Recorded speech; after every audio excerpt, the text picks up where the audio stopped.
get a wide, wide variety of people who are coming in their doors and sort of say, could you develop the park in this way? Could you develop the playground this way? So photo elicitation allows for a lot of people to sort of engage or inform the process of park planning that maybe a traditional town hall forum wouldn't.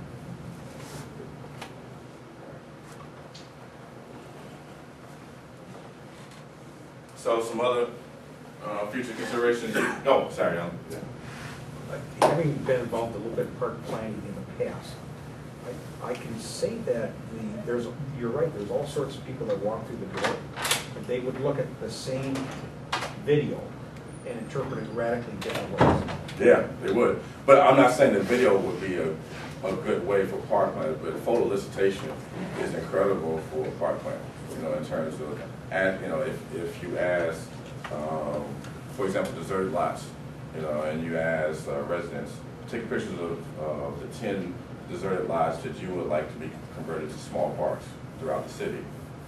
That would be incredible sort of solicitation, because then you're getting them, one, you're getting information that you didn't know about these local areas of the community, because they can tell you, well, this is where drug dealing is taking place, or this is the area that a lot of children play in already, but they get hurt by the concrete that's still present there. Things that as a park manager, you're just driving around and surveying that you wouldn't get.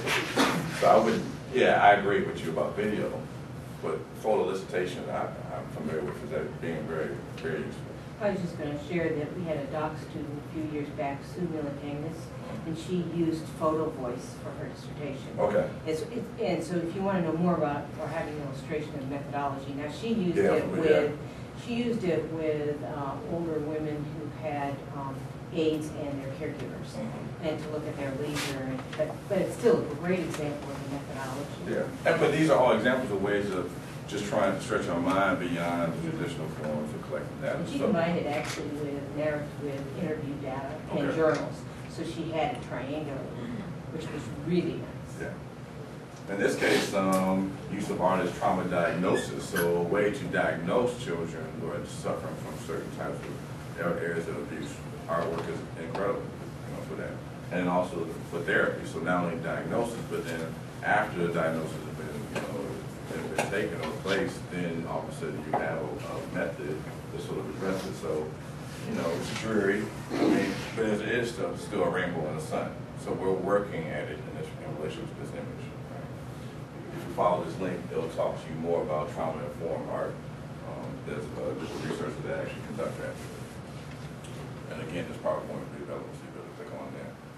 Another future consideration is use of imagery and recreation and touristic advertising to improve customer and user attendance. So, as we know, the growing population in the United States, the largest population of Americans are, the senior age. Yeah. Yes, the grays. Older adults. Older adults. Older adults. Well, how would you increase their program if you continue to have youth on the cover of your brochures, right?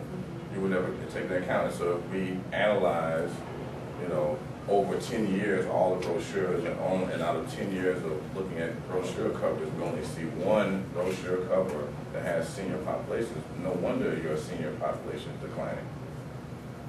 So in this case, it's summertime, they're in the pool. Yes, this may not appeal to your teens, but your teens are already probably going to come to the pool. And how many of them are really looking at the brochure program? But seniors are probably going to look at their brochures in this case, right? And so here they see themselves not at a traditional dinner, they see themselves in the pool. Hey, why not? Let me go and file a membership for the pool.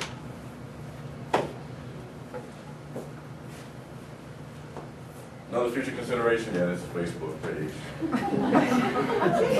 Friend me? Yeah, I'm sorry. I just started Facebook in November. I hated Facebook. I hated it. I'm so sorry. I'm saying this on the tape. It's going to be posted on the Facebook page. But yes, I can't stand it. But I have a manager. This is my DJ page. So my manager forced me to get a page. But use of social networking sites as a vehicle for social interaction. You see a lot more event planning done through Facebook now and other social mediums than traditional ways of mailing lists and so on, right? A lot more. and then also communication of opinions and so on. This is also one of the ways in which a lot of the Egyptians were communicating with people over there was through some of the. I've got a great website, YouTube, that shows you the pervasiveness of social media around the world by population, demographics, utility, and so forth. So essentially, it's really cool. Appreciate it. Yeah, it's really cool. Another one, use of visual concept maps to explain conceptual ideas, geographic location, and place attachment.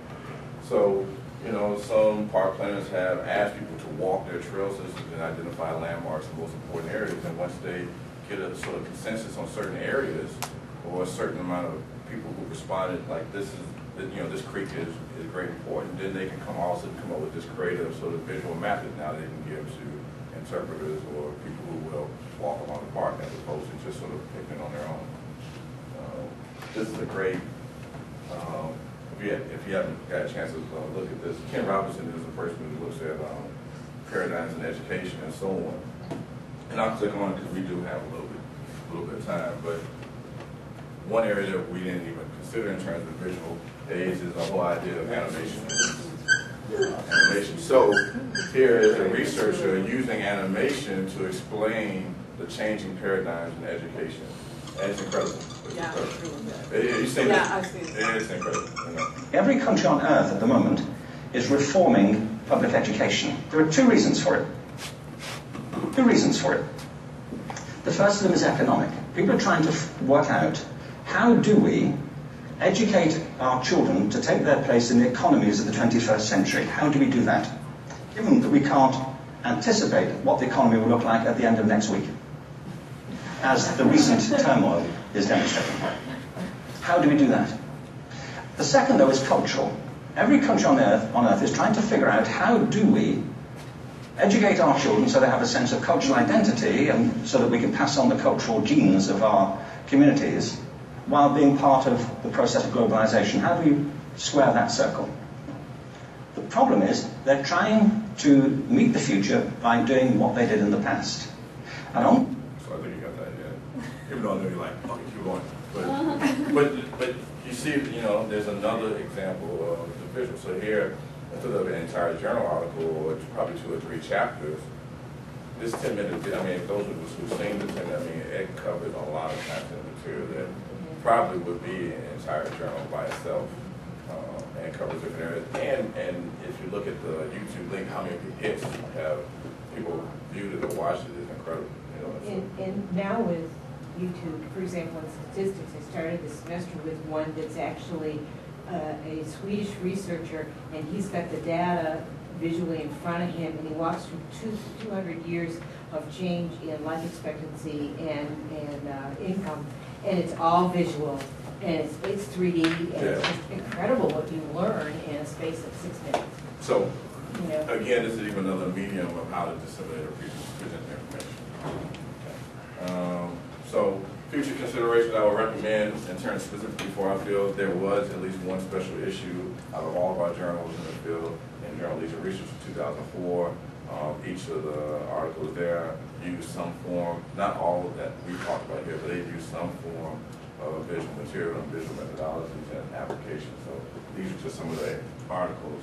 One used images to communicate respondents' standards of management quality. Another one full of elicitation to add detail to responses. Another one was self-directed drawings and communicating ideas and thoughts, and so on. So with that, just open up for general questions in the last sort of 7-8 minutes. Time right now. Okay.